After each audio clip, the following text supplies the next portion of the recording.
Law street Bharat, राष्ट्र के हित में। तो गुजरात और उत्तराखंड, ये दो राज्य में जो यूनिफॉर्म सिविल कोड को लेकर परीक्षण की कमेटी बनाई गई थी, उसको सुप्रीम कोर्ट से हरी झंडी मिल गई है। इस पूरी खबर पर आज हमारे साथ बात करने के लिए सामाजिक कार्यकर्ता अंबर जैदी जी जुड़ी हैं। मैम, बहुत बहुत स्वागत है आपका लॉ स्ट्रीट जर्नल के Hindi channel law street Bharat. नमस्कार मैम। मैम, सवाल मेरा पहला यही रहेगा, आप इस खबर से वाकिफ है मैम? उत्तराखंड और गुजरात, ये दो स्टेट थे जिन्होंने बकायदा कमेटी का गठन किया था यूनिफॉर्म सिविल कोड लागू हो इसके लिए, एक जो रिसर्च वर्क हो उसके लिए। उसके खिलाफ याचिका पड़ी थी सुप्रीम कोर्ट में, जिसमें ये कहा गया, जस्टिस सीजे हमारे देश के, उन्होंने ये कहा बकायदा कि ये संविधान के अंदर आता है इस तरीके की कमेटी का काम करना, और इसे खारिज करने की बात उन्होंने कही। याचिकाकर्ता से ये कहा, या तो आप इस याचिका को खुद ही हटा लीजिए या तो हम इसे खारिज कर देंगे। आप इस खबर को कैसे देखती हैं? देखिए शिप्रा, सबसे बड़ी बात तो ये है कि ये मैं बहुत ही ज्यादा दुर्भाग्यपूर्ण समझती हूँ कि अगर हम directive principle of state policy की बात करते हैं, जो कि आर्टिकल 36 से 51 तक होते हैं, जिसमें आर्टिकल 44 जो है, जिसके अंतर्गत हमारे देश में समान नागरिक संहिता होनी चाहिए, जो कि संवैधानिक है। और जब भी इसको लेकर बहस की जाती है तो सबसे बड़ा सवाल यही आता है कि कहाँ है ड्राफ्ट, कहाँ है रिपोर्ट, क्यों होना चाहिए, किस वजह से होना चाहिए। ये बड़े बड़े सवाल दागे जाते हैं और बहुत ज्यादा शिद्दत के साथ ये सवाल होते हैं, क्योंकि मैं खुद सुप्रीम कोर्ट में हमारी याचिका है इसको लेकर, और जब भी ये, क्योंकि मुद्दा उठता रहता है बीच बीच में, जब भी कोर्ट की तरफ से कोई बात आती है या कुछ होता है, या किसी स्टेट में, क्योंकि राज्य स्तर पर भी इस तरह का प्रावधान है, स्टेट गवर्नमेंट इस तरह का कानून बना सकती है। तो जब इस तरह का कोई भी बहस शुरू होती है तो सबसे बड़ा सवाल यही होता है कि ड्राफ्ट कहाँ है ड्राफ्ट। तो आप बताइए, जब तक कमेटी नहीं बनेगी, वो रिसर्च वर्क नहीं करेगी कि ग्राउंड पे क्या क्या दिक्कतें लोगों को फेस करना पड़ती हैं ये कॉम्प्लेक्सिटीज ऑफ लॉज की वजह से। और अगर हम ओवरऑल देखें तो शिप्रा, सबसे बड़ी जो अभी, क्योंकि दिल्ली में कई सारे ऐसे इंसिडेंट्स हुए हैं जिसको लेकर, क्राइम अगेंस्ट विमेन को लेकर बहुत ज्यादा बात होती है। बिल्कुल। और हमेशा ये सवाल निकल कर आता है कि ऐसा क्यों हो रहा है, क्यों क्राइम अगेंस्ट विमेन बढ़ता जा रहा है। अभी दिल्ली के भजनपुरा में एक लड़की ने, क्योंकि उसके साथ यौन उत्पीड़न का कृत्य हुआ था, और उसने जो लड़का जिसने ऐसा काम किया था उसकी माँ के ऊपर गोली चलाई। अंजलि का मामला है। तो टीवी पर बड़ी बहस होती है कि ऐसा क्यों हो रहा है, क्यों लोग अपने हाथ में कानून ले रहे हैं। तो इसके पीछे की सबसे बड़ी वजह ये है क्योंकि हमारे देश के जो लॉज हैं वो इतने कॉम्प्लेक्स हैं, अलग अलग धर्म जाति के हिसाब से पर्सनल लॉज बने हुए हैं।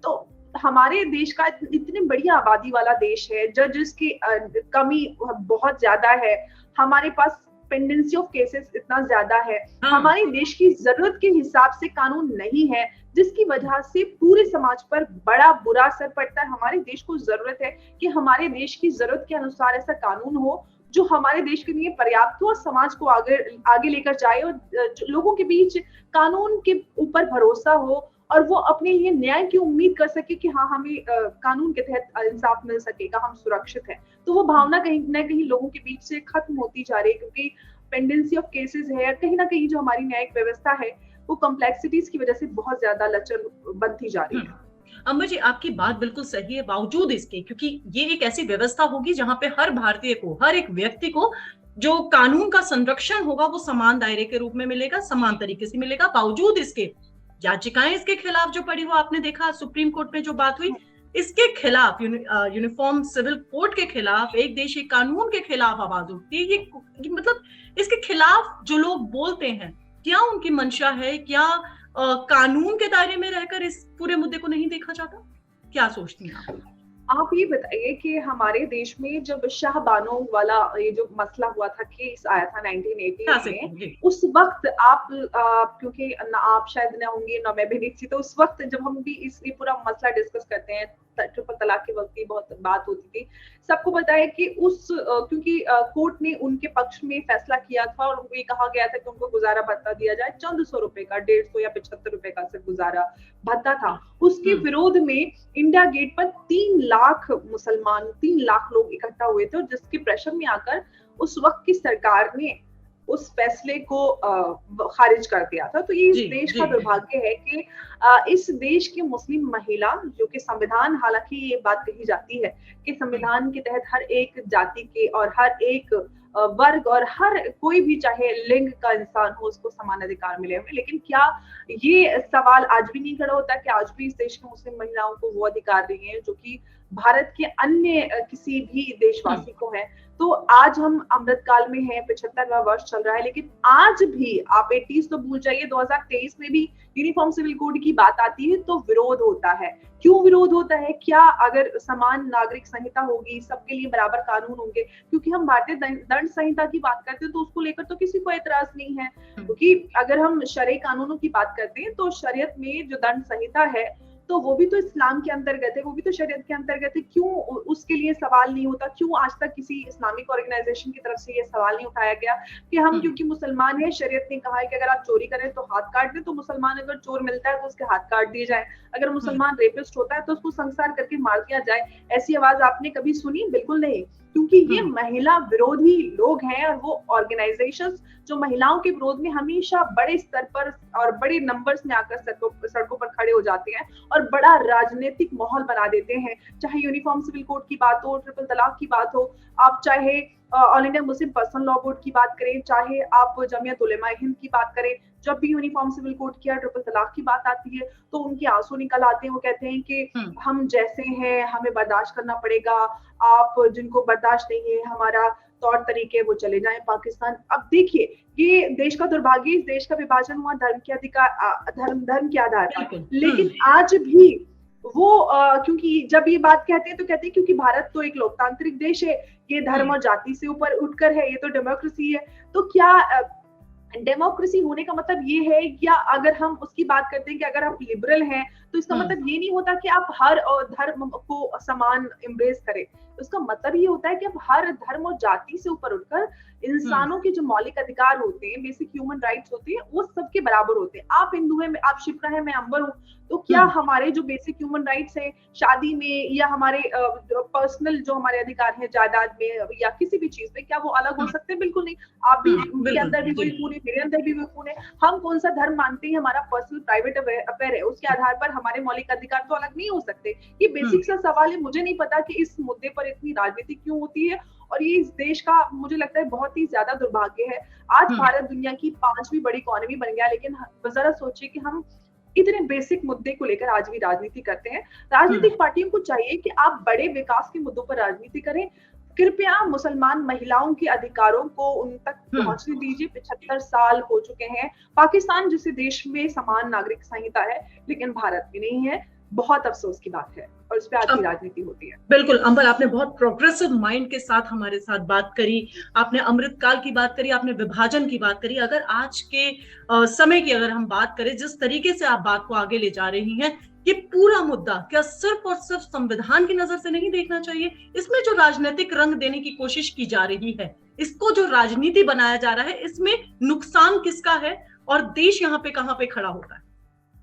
देखिए, नुकसान तो सिर्फ और सिर्फ मुस्लिम महिलाओं का ही होता आया है ना इतने सालों से। इसको किस पे असर पड़ता है? मैंने जैसे आपको बताया है कि अगर हम दंड संहिता की बात करें तो भारतीय दंड संहिता सभी धर्म जाति के लोगों पर बराबर लागू होती है, लेकिन पर्सनल लॉज धर्म के आधार पर बने हुए, क्रिश्चियंस के लिए, मुसलमानों के लिए।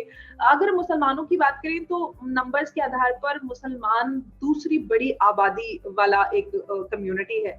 ऐसे में सबसे पहली बात तो माइनॉरिटी कहना बनता नहीं है, लेकिन फिर भी क्योंकि एक बड़ी कम्युनिटी है, प्रिंसिपल माइनॉरिटी अगर हम भी कह लें, तो ऐसे में आप जरा सोचिए कि हमारे देश में, क्योंकि हमारा आर्टिकल 21 की बात करें, आर्टिकल 14 की बात कर लीजिए, या फिर आप बात कर लीजिए जो हम directive principles of state policy की बात करते हैं, जिसमें आर्टिकल 36 या 51, जिसमें आर्टिकल 44 ये कहता है कि देश में समान नागरिक संहिता होनी चाहिए। तो क्यों नहीं है? सबसे बड़ा सवाल ये है। इसी का हवाला आज भी दिया गया। एग्जैक्टली क्यों नहीं होना चाहिए समान नागरिक संहिता, ये तो बहुत बेसिक सी बात है। हमें अपने देश को आगे बढ़ाने के लिए, अपने देश का पूरा जो हमारा सामाजिक जो स्ट्रक्चर है, सोशल स्ट्रक्चर है, या लोगों के बीच जिस तरह देश के कानून के प्रति कहीं ना कहीं जो भरोसा कम होता जा रहा है, उस पूरी व्यवस्था को ठीक करने के लिए, सिस्टम को सुधारने के लिए, चाहे पुलिस हम रिफॉर्म्स की बात करें, जुडिशियल रिफॉर्म्स की बात करें, तो उसमें से मुझे लगता है कि यूनिफॉर्म सिविल कोड एक बहुत अहम, एक बड़ा मुद्दा है। अगर हमारे देश के हिसाब से एक समान नागरिक संहिता होती है, भारतीय नागरिक संहिता कहना चाहिए, तो मुझे लगता है कि हमारे देश का बहुत बड़ा समय और बहुत बड़े रिसोर्सेज हम सेव कर सकते हैं, पैसा, टाइम। अब जरा सोचिए कि सारी चीजें सुधर जाएंगी, सिस्टम बेटर हो जाएगा, तो बहुत सारी चीजें समाज में, लोगों के बीच में, लोगों को समान अधिकार मिलेंगे। जो लड़कियां हैं, जो आज इनको तलाक तलाक बोलकर घर से निकाल दिया जाता है, सिर्फ क्योंकि हमें लगा, क्योंकि मैंने ट्रिपल तलाक को लेकर काफी समय लड़ाई लड़ी। अब भारत में लोगों को आज ये लगता है कि हमारे देश से ट्रिपल तलाक बैन हो चुकी, इंस्टेंट ट्रिपल तलाक बैन हुई, लेकिन ट्रिपल तलाक बैन नहीं हुई है। आज भी तलाक के हसन के रूप में ट्रिपल तलाक मौजूद है, जो कि हमने लगातार इस पे काम किया है। बिल्कुल, एग्जैक्टली 3 महीने तक उसको एक्सप्लॉइटेशन होता है। इसको किस तरह से महिलाओं को घर से निकालकर पहले ही ईमेल की, बेनजीर हिना का केस अभी, एब्सोल्युटली, हाँ। तो ये सारी चीजें आज भी मौजूद है, और इन सारी चीजों से छुटकारा पाने के लिए यूनिफॉर्म सिविल कोड होना बहुत जरूरी है। और जब तक यूनिफॉर्म सिविल कोड नहीं होगा, इसी तरह से जो महिलाएं हैं, जो इस देश के नागरिक हैं, उनके अधिकारों का इसी तरह से मुझे लगता है शोषण होता रहेगा, अवहेलना होती रहेगी। समान भारतीय संहिता की आपने बात करी, एक देश एक कानून पर आपकी भी पीआईएल सुप्रीम कोर्ट में अभी विचाराधीन है। आपने अपनी पीआईएल पर क्या मांग रखी और क्या उम्मीद अब आपको सुप्रीम कोर्ट से नजर आती है, क्योंकि फैसला आया काफी उम्मीदों भरा था? देखिए, मुझे भारतीय कानून से, हमें अपनी कोर्ट से मुझे बहुत भरोसा है, उम्मीद है कि जैसे कि हम इस पर लगातार बात करते हैं मुस्लिम महिलाओं के अधिकारों को लेकर, और जो संवैधानिक जो हमारे दायरे हैं उसके तहत बात करते हैं। ऐसा नहीं है कि हम कुछ अलग से कुछ मांग रहे हैं, जो हमारा होना चाहिए, जो बेसिक अधिकार है, सिर्फ उसकी मांग करते हैं, जो भारतीय संविधान ने सुनिश्चित किया है।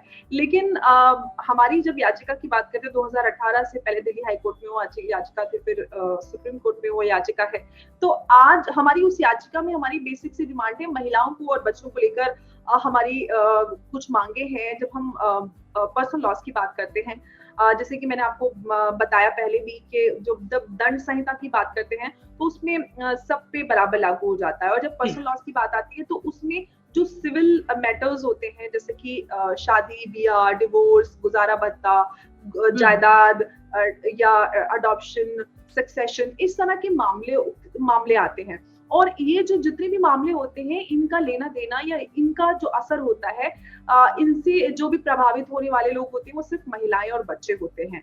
आप शादी में तलाक की बात कर लीजिए, तलाक देकर और महिला को बाहर निकाल दिया जाता है, उसको गुजारा भत्ता नहीं दिया जाता। मेहर हालांकि तय होता है, लेकिन मेहर मिलता नहीं है। मेहर के वैसे भी 50 से 51 हजार होते हैं, 50 से 51 हजार में किसी का क्या ही हो सकता है।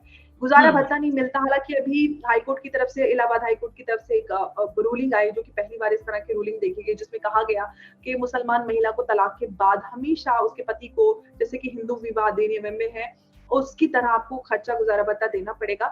तो जिस तरह से हमें माहौल बदल रहा है, क्योंकि हम अपने अधिकारों की मांग कर रहे हैं। जब तक हम अपने अधिकारों की मांग नहीं करेंगे, तब तक किस तरह से मिलेगा? वैसे भी कहते हैं कि माँ भी तभी बच्चे को दूध पिलाती है जब बच्चा रोता है। तो आज महिलाओं के बीच में, मुस्लिम महिलाओं के बीच में वो अवेयरनेस की जरूरत है, और हालांकि बहुत ज्यादा अवेयरनेस बढ़ी है, और उम्मीद करते हैं कि केंद्र सरकार इस मामले पर सोचेगी, और सुप्रीम कोर्ट की तरफ से भी केंद्र सरकार को लेकर ये बात कही गई है कि आप कुछ करें। और उम्मीद करते हैं कि एक ऐसी कमेटी बनाई जाए, उसको लेकर ड्राफ्ट हो, हमारे देश की जरूरत के हिसाब से कानून बने। और ऐसा नहीं कि सिर्फ मुस्लिम महिलाओं के लिए ऐसा है, देश का बहुत समय बचेगा। हमारी जो लॉज भी, पेंडेंसी ऑफ केसेस भी जो है, exactly, pendency of cases, absolutely, क्योंकि वो पेंडेंसी इसलिए क्योंकि इतनी ज्यादा कॉम्प्लेक्स लॉज हैं, धर्म, कानून और जाति के आधार पर, तो उसको समझते समझते इतना समय लग जाता है। तो बेसिक चीजें जब सबके लिए एक जैसी हो जाएंगी, सिस्टम बेहतर हो जाएगा, सारी चीजें सुधर जाएंगी, लोगों को समय रहते इंसाफ मिलेगा, और कानून के प्रति लोगों का भरोसा बढ़ेगा, पैसे, समय, हर चीज बचेगी। तो मुझे लगता है कि ये बहुत ज्यादा असरदार साबित हो सकता है पूरे देश के लिए। अंबर, आपने बहुत बहुत सरल तरीके से और बहुत आम इंसान को समझने वाली भाषा में कानून को बताया कि किस तरीके से एक देश एक कानून अगर होता है तो क्या फायदे होते हैं। आप लंबे समय से इसी दिशा की ओर काम कर रही हैं। बदलाव की बात करें, कितना बदलाव अब आप देख रही हैं समाज में?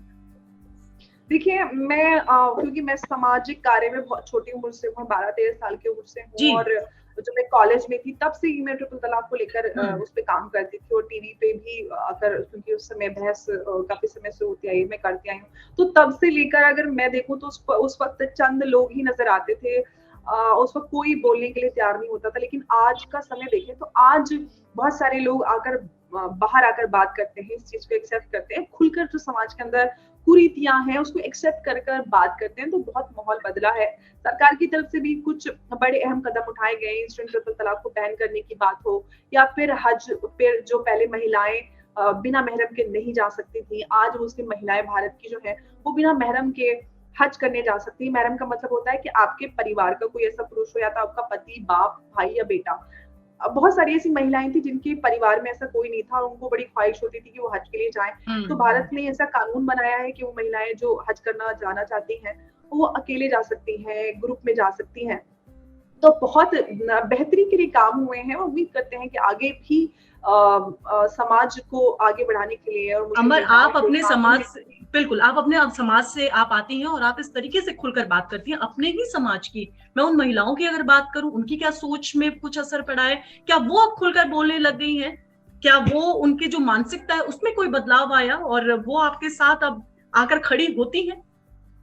जी बिल्कुल, मैंने जैसे कि बताया कि पहले से बहुत ज़्यादा चीज़ों में बदलाव आया है। पहले कोई भी बोलता हुआ डरता था, ऐसा लगता था पता नहीं कौन-सा आपने गुनाह कर दिया या आपने बहुत झूठी गलत बात कर दी। लेकिन अब लोगों के अंदर अवेयरनेस आई है, बदलाव आया है, एक्सेप्टेंस आई है, खुलकर बात करते हैं। सरकार की तरफ से भी वो कदम उठाए गए हैं, तो लोगों के बीच भरोसा बढ़ रहा है सरकार को लेकर। ऐसा नहीं है कि अगर हम जो मौजूदा सरकार है उसकी बात करें, तो एक इंस्टेंट ट्रिपल तलाक की हम बात करते हैं तो शाहबानों की मैंने आपको बात याद दिलाई। उस वक्त एक बुजुर्ग महिला को उसके गुजारे भत्ते को लेकर लाखों की संख्या में लोग इंडिया गेट पर इकट्ठा हुए थे, और उस वक्त की सरकार ने वो फैसला वापस लिया था।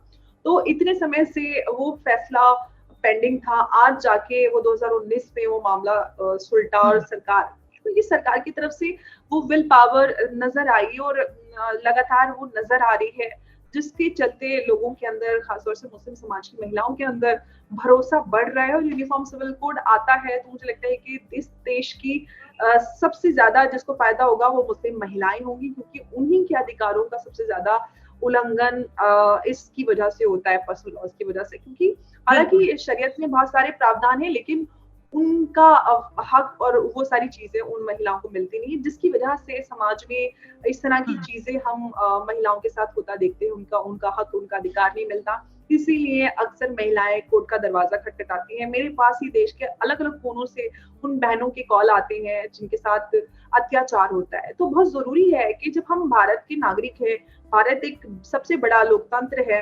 संवैधानिक अधिकार हमें सबको मिले हुए हैं, तो क्यों हमारे साथ सौतेला व्यवहार होता है?